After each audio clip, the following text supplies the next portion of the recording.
I was determined over the weekend, determined to rewrite history, to bounce back from last year's cluster when Kristen and I were hanging out on a lake together, and I was really like, it was me and Amanda, the only ones that could really drive a boat. And I volunteered confidently saying, I got this, Kristen. Don't you sweat it. So we went to rent a pontoon boat last year, and I'd never taken a pontoon boat and pulled it out of the slip or back in. In open water, I got this. But how hard can it be? How hard can it be? You back up, you put it in forward, and then things are fine. Okay, how hard can it be? So if you weren't listening last year, it turned out to be harder than I thought. When I reversed it, things were fine, and then I panicked. I didn't back it out enough. And then when I went to slowly, because as you pull the boat out of the slip, you're still in a wake zone. You got people that are pulling boats in and pulling them out. So you're supposed to go very slowly out of the slip until you get into open water, and then you floor it. So I know this. I'm reversing it. I'm starting to panic because there are some boats behind me also. So then I, for whatever reason, didn't have the right touch on the accelerator, and I pressed that thing forward as fast as I could accidentally, and I ran it right into the side of the dock with Bert Show listeners also preparing their boat as well. A Bert Show father and his children. And I went right into the dock, man. Right into the dock. Like the thing lifted up and then settled back down. You rocked that thing. I rocked it. It was documented, and we had the security footage. Humiliating. Damn, Bert Show. Yeah. That's what the dude said. So, a year has passed now, and here we are now on July 4th weekend, and Kristen and I decide we are going to do it again. We are going to the lake house together to celebrate with your kid, Jimmy. Yep. Amanda's kid, Asa. Yep. Amanda and I will be there. Bart will be there, and we will make this part of the tradition. We will. And funnily enough, where we rented the house, it was only 5 minutes from the scene of the crime. It was much closer. It was much closer this year. Yeah. And so we booked the house, and then I immediately go to book a pontoon for a day, and wouldn't luck have it, it's the same place we went from the year before. I was just imagining as soon as they saw me coming up, they were going to go like, absolutely not. And then Kristen, to make it worse, does what? Well, I filmed the whole entire thing. Well, no. You put in the notes. Oh, yes. Like, this is the guy that crashed the boat last year. Just want to let you guys know. Just get the awkwardness out the way. I put in the comments that I promised that you would not hit any docks this year. Well, I don't know that was a good promise. Well, so that was the promise. So I want to tell you guys that, I'm proud of myself for being so determined, because I think in this world, when something that bad happens, you can say, I am never doing that again. Or you got people that are like, okay, I'm going to get better at this at some point. You got to start with a failure, which I clearly did last year. I am not going to let that take away from my fun. So that's kind of what my mentality was at. I am going in and I am doing it. But I got to be honest with you, the day before, I started to have a little anxiety attack about it. I can see it. I can see it on your face. So for the 4th, we did not rent the boat. And plus the lake was really crazy. Yeah. So it was Saturday, the 5th, that we went and rented the pontoon. And so we had an entire day on the 4th just to chill lakeside by the pool, nothing big. And I could see the anxiety building in this man's body and his face. Think about it all day. He was putting on a brave face, but you could tell that it was starting to get him. It was popping into my head from time to time. Right? And then Saturday morning, the time has come. We're supposed to pick up the pontoon at 10. And so we're all up. We're doing breakfast.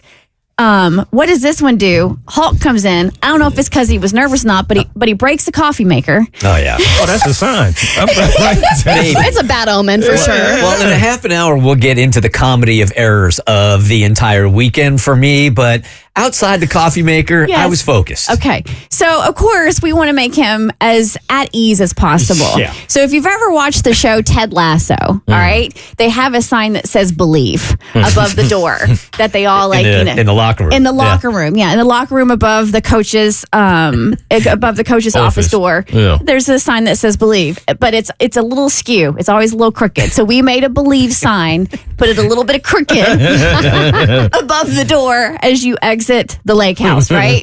And we made him tap the believe sign that he believes he can do it. Bart starts playing Eye of the Tiger. Better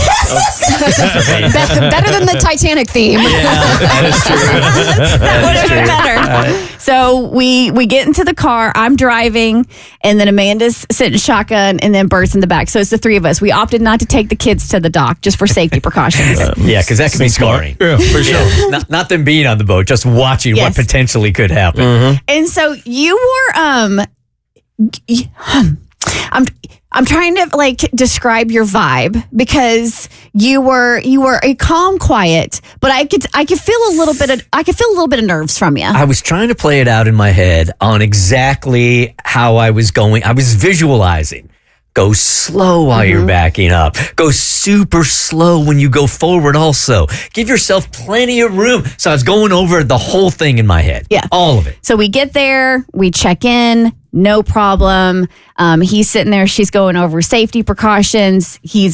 Bert's focused. I don't think I've ever, this man, he's not even like, I wish he was this focused during the show. Like he was focused on what she was saying, dialed in. Okay, that was a lie.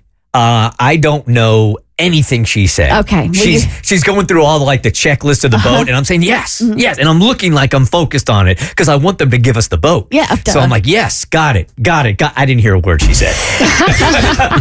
That's good to know. All I'm thinking is pulling out that boat, man. I'm just like, get this over with so I can get in the boat and get it over with. So now all the paperwork is signed. We walk outside. We go to the back where the dock is, all the boats are. And the first thing we notice, and there's the scene of the crime from last year. There is the dock that he hit right there. Now, I'm actually looking at it before we get into the pontoon boat. And as I'm looking at the layout of the marina, and now that I've got a good bird's eye view of it, I'm like, how did I mess that up last year? There is so much room. It's a lot of space. So much Just room. keep going. I'm like, I think geometrically, it's not even possible to do what I did last year. There's so much room. We're sitting here, we're just looking like, how the hell did you hit the dock? You have lake for days. It makes no sense. Now, Amanda gets on the boat with him because, again, she grew up on a lake and she is very, very familiar with boats. She is going to be on the boat, but it is going to be Bert that is doing all of the heavy lifting. I will say that I felt way more comfortable and confident with her on the boat because she has done this her entire life. So if things were going to go wrong, she was going to guide me through it. But I'm standing there and I noticed something. There's something different this year than there was last year. And I 10 out of 10 recommend this place that we rented from, but they definitely gave us an older model. It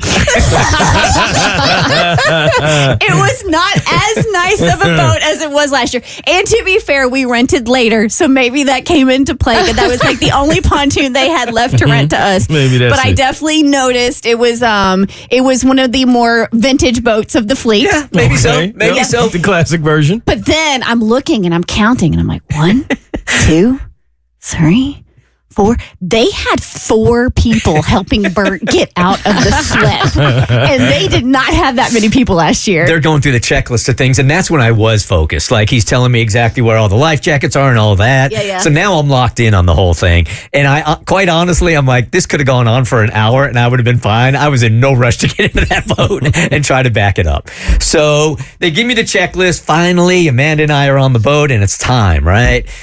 Everything's going fine. Turn it on. Engine goes. No problem. I'm very gingerly, slowly reversing that thing. And I had joked to Amanda that I'm going to go so slow that the wind might pick up and it will blow me back because that's how careful I'm going to be. That was the joke. And that's exactly what happened. I was going so slow pulling that thing out that the wind was pushing me back out out of the marina. I wasn't giving it nearly enough juice. Dude, I'm standing there on this, and I'm like, where is he going? Like, he just kept drifting, and I'm like, oh my God, he is going to hit something else because he's going too freaking slow. It's like doing it. So I'm doing like a 3-point turn in a stadium parking lot. Okay. When there are no other cars. And then like Amanda's standing there, and she's not like, she's giving minimal guidance. Like, you got this. She's like, you got this. I started to panic a little bit. You couldn't hear it, but she was definitely calming me down. Yeah, and so and again, he's just slowly drifting the wrong direction, like towards the interstate. And I'm like, where are you freaking You going? had to be going pretty damn slow. So slow, dude. Okay. I think I might have been in neutral. Barely above neutral. So then he's like, okay, we're going to pick up the speed. And as I'm standing there watching it, he picks up, but he's not turning it sharp enough, and he's heading towards the dock No again. I was. I'm like, are you? You gotta be kidding. You said you had the widest berth known to man. And I'm like, oh my God, he's going to hit the dock again. So Amanda starts guiding me like, okay, we're going to have to reverse it again. Yep. We reverse it again. I get the right feel of the accelerator this time and then pull it out. No problem. Okay. Oh, But it was God. definitely a little bit slower than it should have been, for sure. Now, the other win, and then we'll get to the losses later on this hour, I pulled it back into the slip. Oh, you're skipping a part in between, though, because I hauled butt back to the house. Because again, we're like literally a 5-minute drive from the marina, so not far. I haul butt back to the house. I get the kids. We go out back because we're going to watch Mr. Bert bring the boat into our slip at the lake house, right?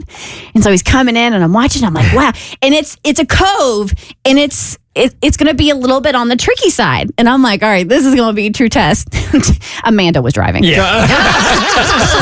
I said to her, I'm like, I need a win. So I'm backing out fine. You take over from here. So she pulls it into the slip, and then at the end of the day, I pulled it back in, did okay. You did, because Bart then was fine. Gotta know when to Bart was the one that took him back to pick them up from the marina, and he stood there and like proud parents said, "Mama KK got him pulling out," and then Papa Bart got him pulling in. Yeah. The Bert Show.